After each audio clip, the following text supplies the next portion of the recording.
देखिए बच्चों, अगला प्रश्न आपके पास में है, कह रहा थार्मिक अभिक्रिया क्या है। अगर आपके पास क्वेश्चन बैंक होगा तो निकाल करके एक बार देख लीजिएगा इस प्रश्न को कितना बार रिपीट किया गया। ठीक है, काफी इंपॉर्टेंट प्रश्न है बच्चा।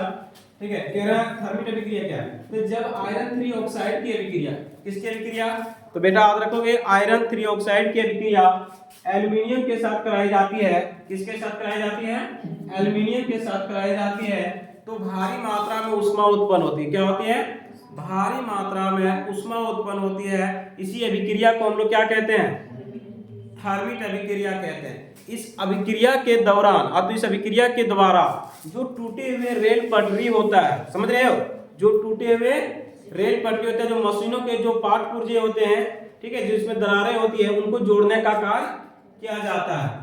ठीक है, यानी कि जो थर्मिक अभिक्रिया है जिसका उपयोग कहां पे किया जाता है, तो टूटे हुए रेल पटरियों को जोड़ने में किया जाता है। समझ रहा है। अब पूछ लिया जाएगा आपको कि किस अभिक्रिया के द्वारा टूटे हुए रेल पटरियों को जोड़ने का कार्य किया जाता है, तो जोड़ा जाता है। तो याद रखोगे थर्मिक अभिक्रिया।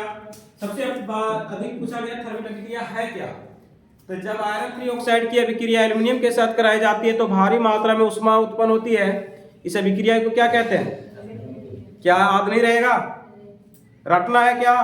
देखो बेटा, रट करके कभी किसी भी सब्जेक्ट को नहीं पढ़ा जा सकता है। रटो नहीं, समझो कि प्रश्न कह क्या रहा है। ठीक है, अब एक जो प्रश्न है कई बार पूछा गया है बेटा कि भर्जन और निस्तापन में अंतर स्पष्ट करें। तो भर्जन क्या होता है, निस्तापन क्या होता है, इतना डीपली हम नहीं जाएंगे। अभी हम लोग को नंबर लाना है, एग्जाम क्रैक करना है, तो हम लोग को उतने लिखेंगे जितना एग्जाम में पूछा गया। अगर आपसे 3 नंबर पूछे तो कम से कम 3 पॉइंट आप लोग को लिख देना है। अब समझिए भर्जन क्या होता है, तो इसमें सल्फाइड यस्क से धातु प्राप्त किया जाता है। अगर निस्तापन आपसे पूछ लिया जाए तो इसमें जो कार्बोनेट यस्क होता है उससे धातु प्राप्त किया जाता है। बोलो, समझ में आया पहला।